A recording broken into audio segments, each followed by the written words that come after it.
et qui menace de déstabiliser la monarchie elle-même. Officiellement, la personne du roi est sacrée et aucune critique ne peut être émise à son encontre. Un dispositif habilement mis en place par Hassan II, qui égrène les privilèges exorbitants dont jouit le souverain, mais se montre beaucoup plus discret sur ses devoirs à l'endroit de son peuple. Pourtant, en théorie, le souverain peut être déposé.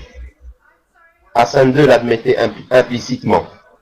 On a vu des cas, disait-il, où le lien d'allégeance a été récusé par les populations qui ont considéré que le roi n'avait pas défendu suffisamment la foi ou les droits de ses concitoyens, ou encore qu'il avait abandonné des parties du territoire. En réalité, il savait très bien qu'il pouvait sans risque soulever cette hypothèse, puisqu'elle demeure à coup sûr sans effet. Aucune institution ne dispose en effet du droit de déterminer si le souverain a failli à sa mission, et il n'existe pas la moindre procédure prévoyant sa destitution. En réalité, la Bay'a, la cérémonie d'allégeance instituée par Hassan II, représente avant tout un instrument de pouvoir lui permettant d'asseoir sa légitimité et son autorité. Et son successeur a parfaitement compris que le maintien de ce lien d'allégeance lui garantit l'impunité. Pourtant, c'est une image étrangement dévalorisée qu'il offre aujourd'hui à la jeunesse de son pays. Pour une poignée de cyniques ambitieux, la voie la plus rapide vers la richesse et les privilèges consiste à graviter autour de l'orbite royale. Mais pour l'immense majorité, un jeune Marocain sur deux est au chômage. Les excès du palais et de sa cour suscitent colère et frustration. Solliciter des pots de vin. Une corruption sans entrave et le quadrillage sécuritaire du pays initié sous Hassan II pour distiller la peur sont les véritables ciments qui ont permis jusqu'ici au système du Makhzen de durer. Mais l'ampleur des dérives le fragilise et semble même le condamner à terme. Est-ce pour repousser l'échéance que Mohamed VI a prononcé son discours du 10 octobre 2008 à l'occasion de la nouvelle année parlementaire? Ce discours fut tout simplement consacré à l'indispensable lutte contre la corruption. La bonne gouvernance, déclara ce jour-là le souverain, ne peut être circonscrite uniquement dans le champ juridico-institutionnel ou dans la sphère politique, car elle se déploie également et nécessairement dans l'ère économique. La moralisation globale constitue à nos yeux l'un des impératifs incontournables pour la consolidation de l'état de droit dans le domaine des affaires. Il est donc nécessaire de renforcer les mécanismes qui s'imposent pour assurer une concurrence ouverte et préserver la liberté du marché de toutes les formes de monopole et de fait et des pôles d'économie de rente, et aussi pour prévenir toutes les pratiques délictueuses. Un discours étrange, puisque au fond, chacun de ces mots désavoue ses actes. Cette évolution inquiète alors fortement l'ambassade des États-Unis, le seul véritable allié occidental du Maroc avec la France. Alors que les diplomates français en poste à travers le royaume ferment les yeux et s'autocensurent, leurs homologues américains alertent Washington. En décembre 2009, le consulat américain de Casablanca adresse un télégramme classé secret qui sera déclassifié par Wikileaks. Ce document évoque longuement la corruption royale dans le secteur de l'immobilier.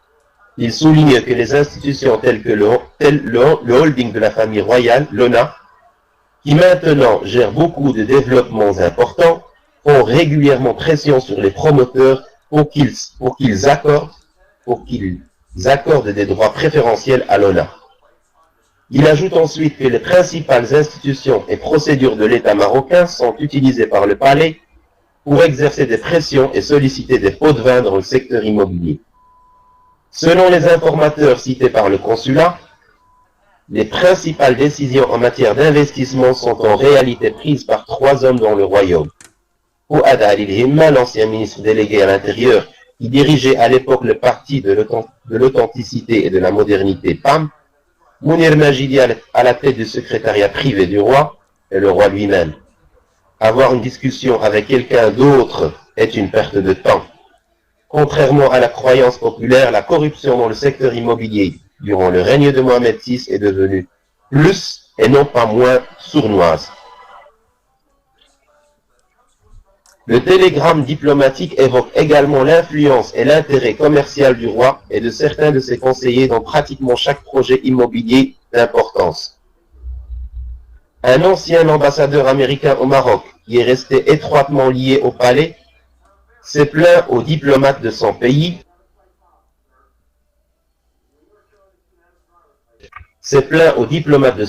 de l'incroyable rapacité des proches de Mohamed VI et du monarque lui-même. Ce phénomène sape sérieusement la bonne gouvernance que le gouvernement marocain s'efforce de promouvoir, jugeait-il. Plus de corruption sous Mohamed VI que sous Hassan II. Ce tableau extrêmement sévère brossé par les diplomates américains se double d'un jugement de fond qui ôte toute crédibilité au discours anticorruption prononcé un an plus tôt par le roi.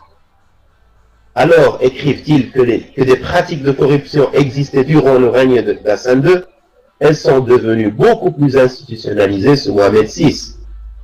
L'immobilier est la partie la plus visible de la prédation royale, probablement parce que l'opinion marocaine n'ignore rien des marges bénéficiaires dépassant souvent les 30% réalisés dans ce secteur. Une garantie de profits colossaux pour les promoteurs et les membres du palais autour desquels ils gravitent. Ce secteur offre également, plus en amont, des perspectives séduisantes. Un proche de ces opérations confie avec cynisme: ce qu'on ne peut pas faire avec le promoteur Doha, on le fait avec CDG. Cette caisse de dépôt et de gestion, contrôlée par le roi, possède en effet une filiale immobilière, la CGI, Compagnie Générale Immobilière, qui amorce en 2007 l'introduction en bourse de 20% de son capital. La période de souscription court du 23 au 27 juillet. Le petit porteur qui devient naïvement acquéreur ignore que le processus boursier est en réalité totalement faussé. Au Maroc, on l'a vu, le délit d'initié n'est pas toujours considéré comme un délit passible d'une condamnation, mais plutôt comme un privilège qui découle, là encore, de la proximité avec le roi. En l'occurrence, une myriade de sociétés offshore installées dans des paradis fiscaux se sont emparées avant tout le monde, de montants considérables de titres. L'abus s'exprime ici sous sa forme la plus fruste. Ceux qui ont le pouvoir savent et sont en situation d'acheter les actions les premiers, réalisant ainsi une plus-value immédiate. L'introduction en bourse de CGI, survenant un an après celle de Doha, aura rapporté près de 3,5 milliards de dirhams, 350 millions d'euros, un montant qui en fait la seconde plus importante introduction en bourse du Maroc après celle de Maroc Télécom. Le cours de l'action sera multiplié par 5 en moins de 2 mois. Les hommes du palais, Majidi et Bouhemmo, en tête, auront supervisé chaque détail de l'opération et en auront rendu compte au roi. Cette opération aura aussi permis, tout phénomène de corruption endémique ayant tendance à s'élargir, de communiquer ces informations privilégiées à quelques proches que l'on souhaitait récompenser ou mouiller, selon les mots d'un familier du dossier. Un établissement financier qui se croyait assuré d'impunité manifesta dans cette affaire un appétit exagéré. Le groupe Upline, créé en 1992, avait accueilli au début des années 2000 un nouvel actionnaire à hauteur de 40%, Hamad Abdullah Rashid El-Shamsi. Ce citoyen des Émirats Arabes Unis, parfaitement inconnu de tous, serait en réalité, selon les milieux bien informés,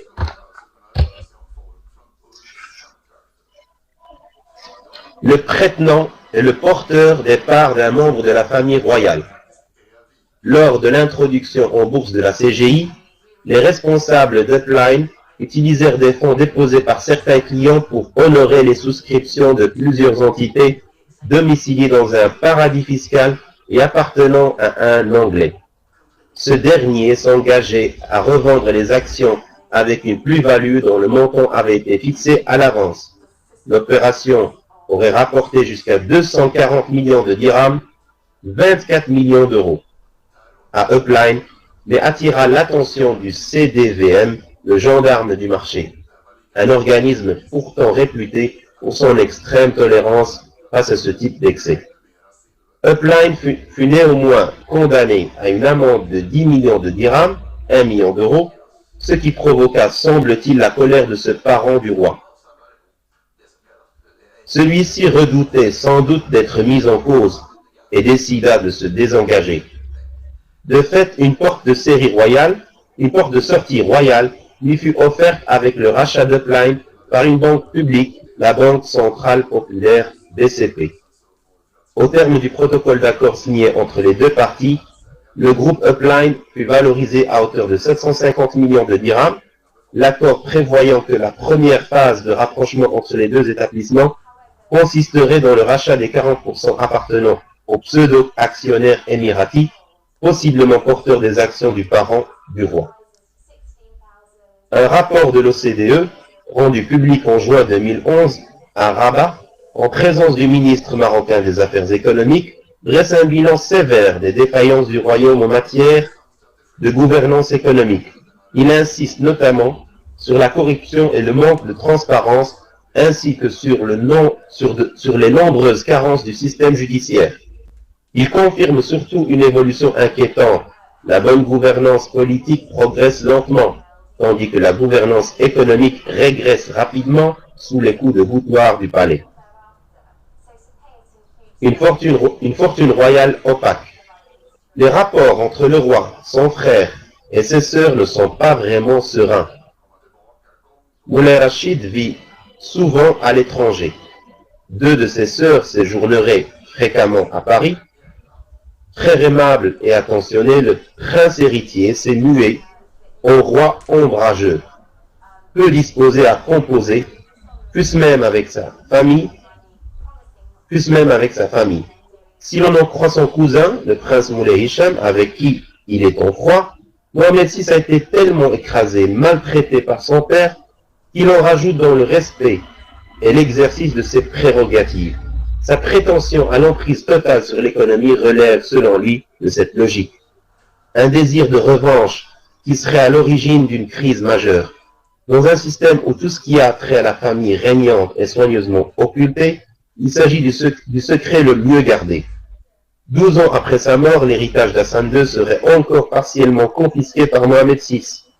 Le frère et les sœurs du souverain n'auraient perçu de cette fortune considérable que la part concernant les propriétés, les terrains et les biens immobiliers. Le roi aurait conservé tout le reste de l'héritage, c'est-à-dire un montant très certainement colossal. Une attitude déconcertante mais révélatrice qui illustre une nouvelle fois le rapport stupéfiant que l'homme entretient vis-à-vis de l'argent, mais aussi de son père disparu. Au terme de 12 années de règne, Mohamed VI demeure un personnage déroutant, à la psychologie difficile à cerner,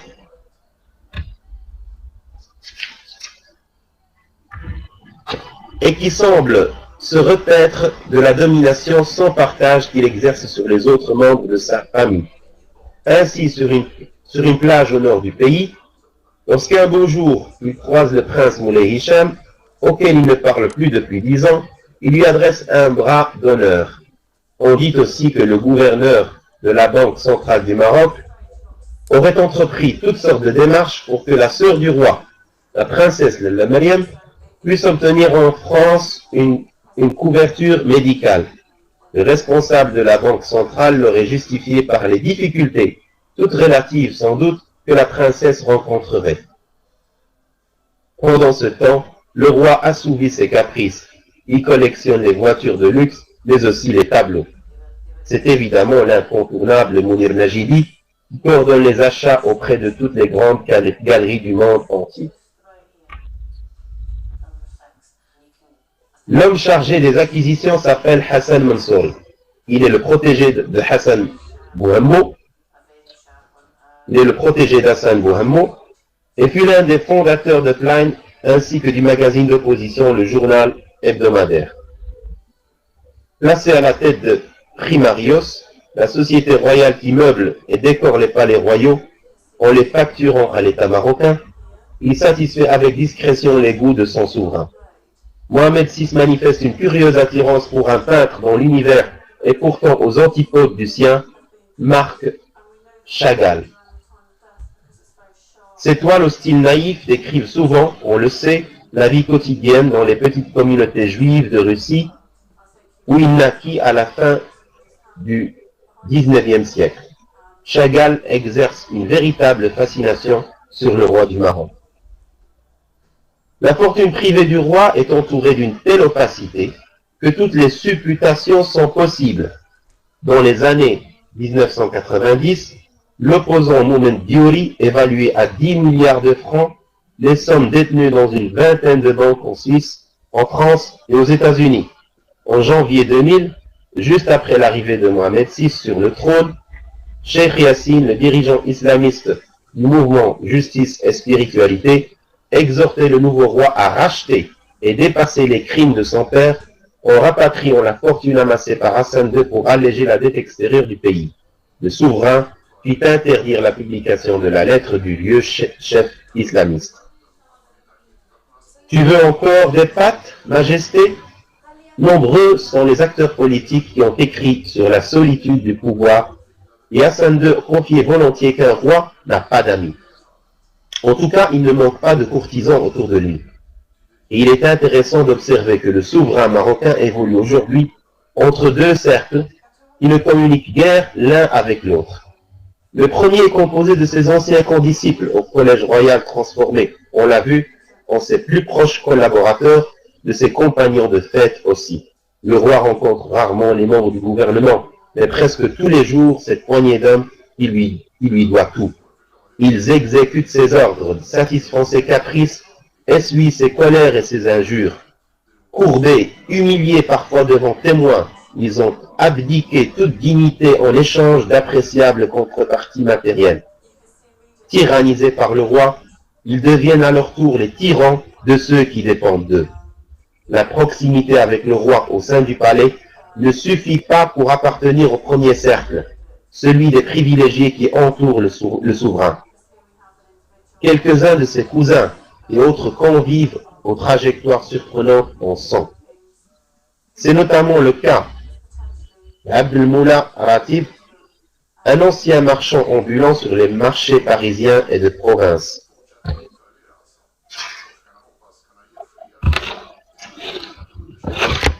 L'homme a créé au Maroc un groupe textile qui exporte aujourd'hui 70% de sa production vers l'Europe et 30% aux États-Unis. Ce fils de mineur qui a grandi à Béthune est désormais à la tête de 8000 employés. Entre l'héritier du trône et l'entrepreneur qui a grandi à l'ombre des Corans, la connivence est aussi intense qu'inattendue. Peu de gens savent qu'il est un ami intime du roi. Et les rares personnes informées en ignorent les raisons. Invité aux soirées que Mohamed VI organise dans son palais, Ratib est également convié sur ses lieux de vacances. Durant l'été, le roi séjourne volontiers dans le nord, près de Tétouan, où est amarrée la goélette avec voilure à l'ancienne qu'il s'est offerte. Ratib a eu le privilège d'être reçu à bord par le roi. Il lui a fait visiter avec sa famille l'ensemble du navire, y compris sa chambre à coucher, un privilège si rare que Ratib a confié, émerveillé à des proches, « Je suis le seul à l'avoir visité. » Il a sans doute eu tort de s'en vanter, le roi l'aurait appris et il serait désormais en disgrâce. Autre personnage régulièrement présent dans les appartements royaux, Saïd Alj. Il connaît indirectement les coulisses du palais. Son oncle était en effet le bouffon attiré d'Hassan II, après avoir été celui du roi d'Arabie Saoudite. Cet homme d'affaires discret a acquis la réputation du patron qui monte et rafle tout sur son chemin. À la tête de son holding Sanam, il contrôle un groupe agroalimentaire qui a acquis plusieurs sociétés de l'ONA. Dernière opération en date, la Monégasque Maroc, une conserverie filiale à 100% de l'ONA. Acquisition qui lui a permis de devenir le leader mondial de la conserverie des anchois. Autre privilège accordé à Saïd Alj, l'octroi de très nombreux terrains à des prix défiant toute concurrence, le groupe s'est plus récemment lancé dans l'immobilier et il aurait cette fois comme actionnaire représenté par un prétenant Fouad al-Himma, le conseiller politique du roi. La proximité avec le monarque est évidemment source d'avantages pour ceux qui en bénéficient, privilégiés dans un océan de morosité. Un homme d'affaires décrit ainsi: face à cette mise en coupe réglée de l'économie du pays par le roi, un patronat recroquevillé, réduit à la portion congrue, pratiquant l'évasion des capitaux, achetant des appartements à Paris et cherchant à obtenir des passeports français, canadiens ou américains. Le Maroc, conclut-il tristement, est le seul pays au monde où riches et pauvres rêvent de partir.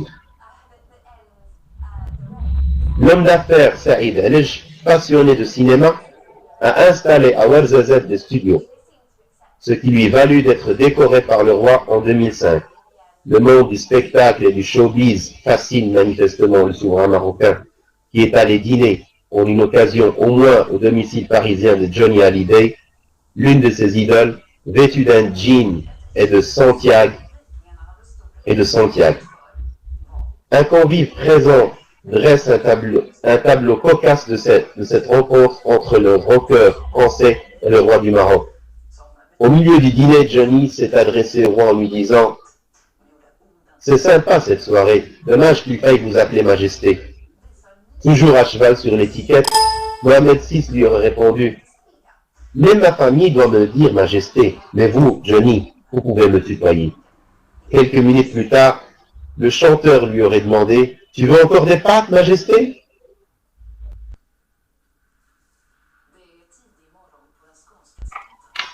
Oui, j'en ai le droit. À l'instar de son père, c'est probablement le privilège des rois. Mohamed VI est donc un homme capricieux qui agit comme il lui plaît. Et une soirée avec Johnny Hallyday, ou en compagnie de telle ou telle vedette de la scène, est pour lui infiniment plus agréable qu'un tête-à-tête avec Jacques Chirac. Le président français, si proche d'Hassan II, s'était mis en tête de devenir un père de substitution pour le nouveau roi. Première erreur psychologique. Les conseils de Jacques Chirac ennuyaient le plus souvent, agaçaient parfois Mohamed VI, et la différence de génération entre les deux hommes accentuait les malentendus. Pourtant Chirac manifestait envers le monarque face à ses erreurs et à ses excès, une patience et une déférence méritoires, alors même que les groupes français implantés au Maroc étaient maltraités. Pas une fois il ne fit part de ses griefs au souverain, qui en tout état de cause semblait traiter le président de la République française comme il traitait les entreprises de l'Hexagone, avec la plus franche désinvolture. Une anecdote l'illustre de façon étonnante et témoignait d'une deuxième erreur psychologique commise par Chirac. Au cours d'une de leurs rencontres, il prodigua au souverain marocain des conseils de bonne gouvernance économique et lâcha soudain: « Je connais un remarquable économiste qui pourrait, Majesté, vous donner d'excellents conseils. Il s'agit de Michel Camdessus, l'ancien directeur du Fonds monétaire international. Voulez-vous qu'il vienne vous voir ?» Le roi hocha mécaniquement la tête, moins sans doute en signe d'acquiescement que pour clore l'entrevue. Chirac contacta immédiatement Camdessus, qui fut dépêché à Tanger où le roi séjournait. Il attendit vainement à son hôtel un appel du palais. Le roi ne pouvait ignorer la visite de l'intéressé, il en avait évidemment été informé, mais il avait tout simplement décidé de l'occulter, comme si elle n'avait pas existé.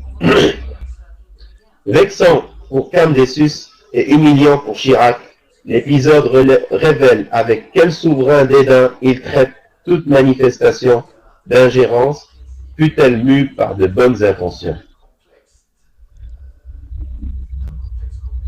Crise à Marrakech. La mise au pas des Français marqua pour le roi et ses proches le début d'une ère nouvelle que l'on pourrait résumer par la formule « loin des regards, vivons heureux ».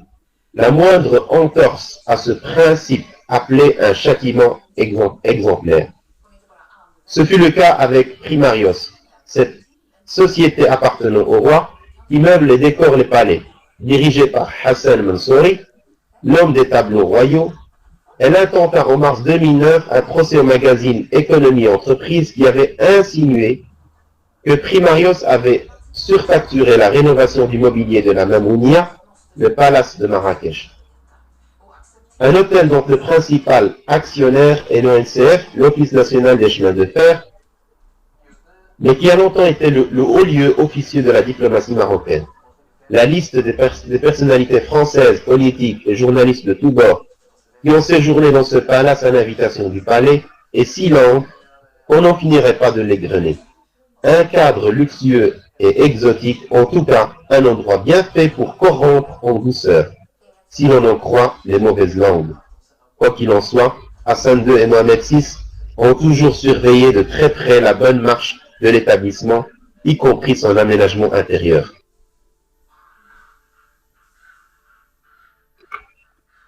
Et pour avoir précisément contesté certains détails de la décoration voulue par Mohamed VI, Robert Berger, le directeur de la Mamounia, en poste depuis 13 ans, fut prié en 2006 de faire ses valises. C'est dire si la mise en cause de Primarios dans la presse avait suscité la colère du roi.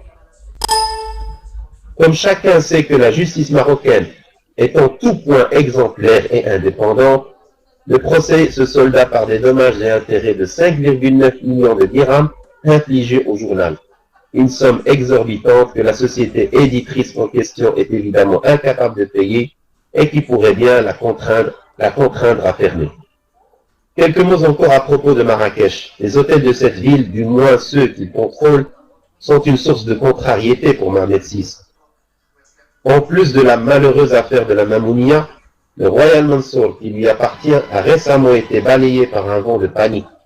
Le roi des pauvres avait lui-même conçu ce palace où le prix des meilleurs riads peut atteindre 13 000 € la nuit. Un lieu de rêve inaccessible à 99% de la population mondiale. Les affaires du royaume ont pourtant été reléguées au second plan pendant sa construction et son aménagement, le roi consacrant toute son attention aux moindres accessoires. Le palace accueille les familles régnantes du Golfe, notamment saoudiennes et émiraties, un cadre de rêve parfaitement adapté à ses clients privilégiés. Jusqu'au jour où le scandale éclata, et pire encore, se répéta.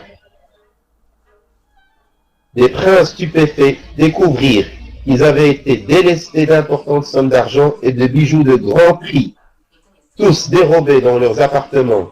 Oui, un voleur sévissait au Royal Mansour et il poussa l'audace jusqu'à récidiver dans l'hôtel du roi. Les princes s'en plaignirent au souverain, qui, fou de rage, ordonna sur le champ une enquête pendant plusieurs semaines. Les 500 employés de l'hôtel furent interrogés. Leurs témoignages et emploi du temps recoupés. La police, les enquêteurs se mêlèrent au personnel. Le scandale fut étouffé. Mais il fallut plus de 2 mois pour que l'on identifie le coupable présumé. C'est du moins ce qu'on prétend au palais, à mot couvert, car l'hôtel Royal Mansour, lui, ne communique pas sur le sujet. En effet, ni l'attaché de presse en France de l'établissement, Claire Jacopin, ni celle de l'hôtel au Maroc, Sarah Essaïl, n'ont daigné répondre à nos questions. En l'absence de détails sur son identité, le voleur qui narguait le roi demeure bien énigmatique dans ses mobiles. Quand les magasins du roi violent la loi. Le secteur de la grande distribution, on l'a vu, est dans le giron de l'ONA. Selon l'étude réalisée à l'été 2011 par le cabinet Mesnaoui Mazar pour le Conseil de la concurrence, ce secteur affiche un chiffre d'affaires de 2 milliards de dollars et une croissance annuelle de 9%. C'est donc un domaine rentable économiquement et qui plus est peu réglementé, ce qui n'a pas échappé au palais. En effet, les enseignes Marjane et Assima, qui on l'a dit, appartiennent toutes deux au holding royal, contrôlent 64% du marché de la grande distribution, loin devant leur concurrent La Belle Vie, dont la part de marché n'excède pas 28%. De fait, l'expansion du réseau Marjane repose moins sur son dynamisme que sur l'arbitraire royal. En rompant avec Auchan en août 2007, l'ONA avait annoncé son intention d'ouvrir un nouveau supermarché Acima chaque mois et un hypermarché Margin chaque trimestre. Un rythme de croissance dont l'exécution reposerait, selon une source proche du dossier,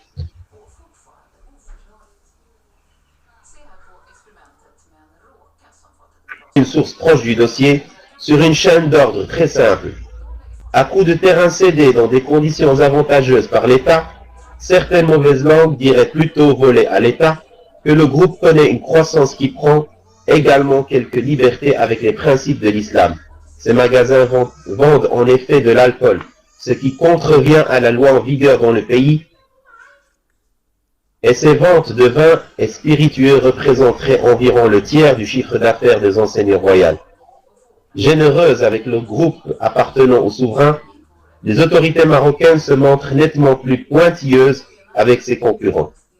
Carrefour a ainsi été exilé à Salé, une banlieue populaire de Rabat.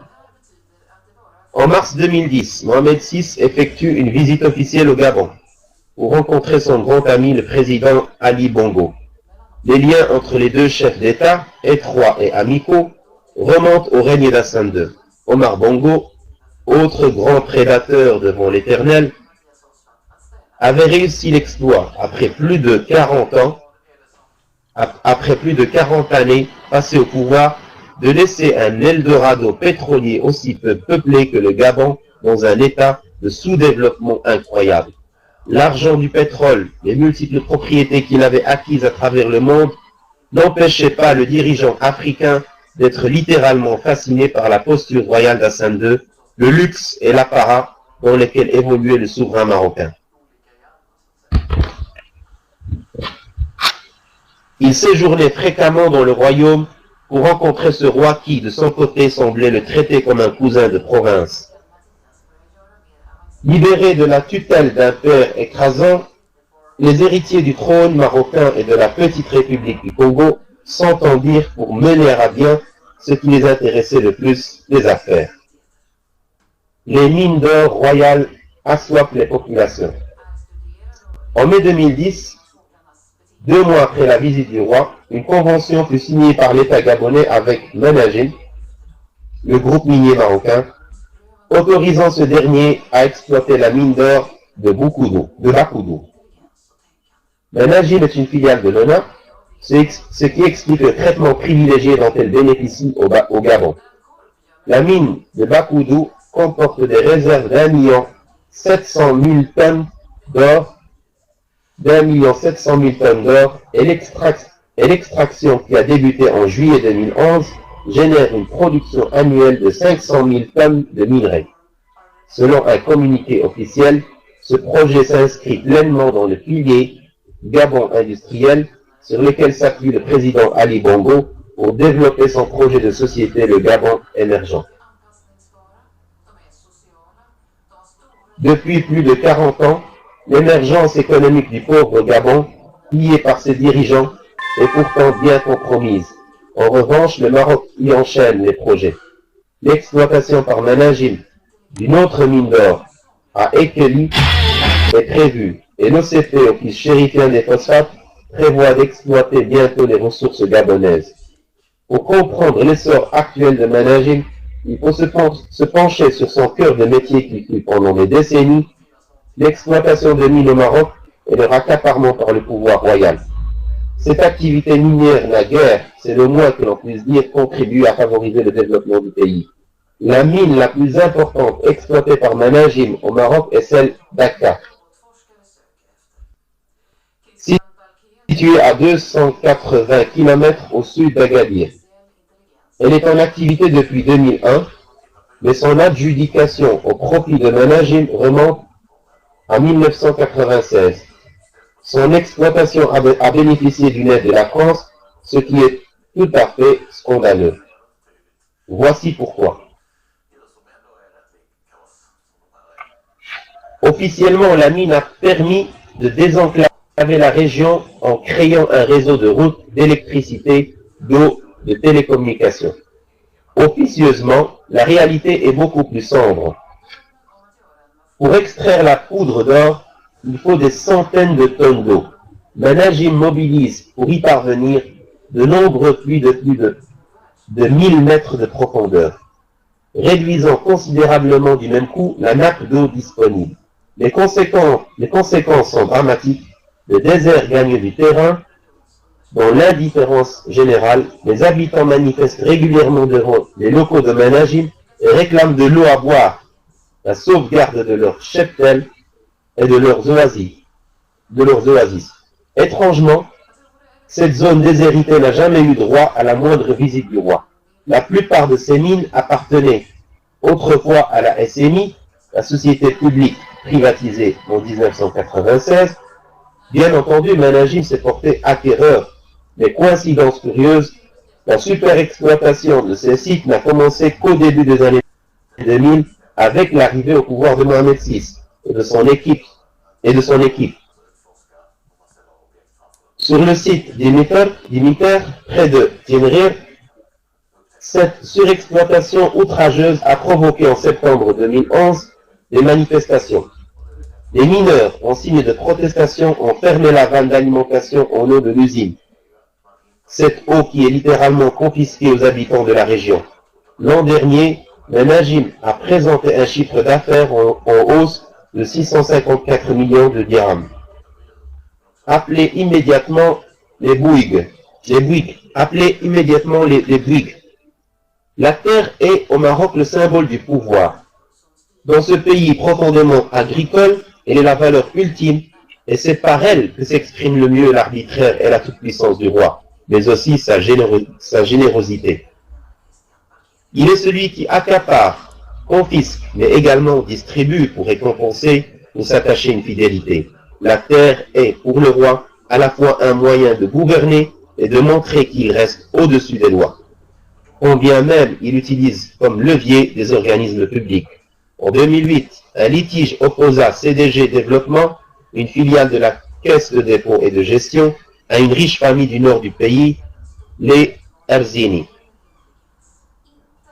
Ces derniers affirmaient avoir été expropriés d'un domaine de 124 hectares dont ils possédaient le droit de jouissance depuis 1992. Ils dénoncèrent un abus d'autorité qui avait entravé l'immatriculation de leur terrain et permis l'expropriation. Les 124 hectares en question, objet du litige, se trouvent à Mdiaq, où le roi passe tous ses étés depuis son accession au trône. Et ils vont servir à construire à proximité un complexe touristique Tamuda Bay. Il y a un hôtel Ritz-Carlton, un ensemble luxueux qui devrait ouvrir fin 2013 et qui sera notamment pourvu d'un golf dessiné par l'ancien champion Jack Nicklaus. Un caprice du roi surgit de terre. Il est financé en partie sur fonds publics, tandis que les propriétaires expropriés n'auraient jamais été indemnisés.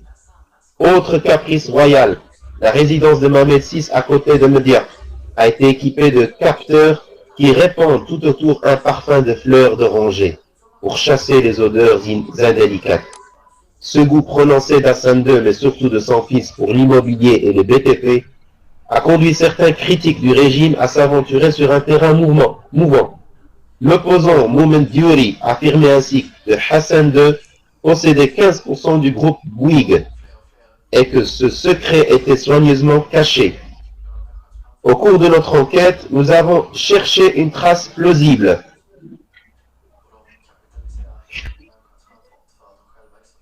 De cet investissement. En vain, le roi du Maroc n'a jamais été actionnaire du groupe de construction français.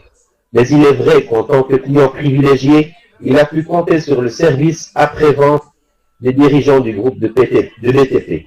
Ainsi, ce jour où Hassan II décida qu'il voulait intervenir à la télévision française, c'était à la fin des années 90, il se tenait debout dans l'un des salons du palais de Rabat, entouré de quelques conseillers aux allures empruntées et aux mines déférentes.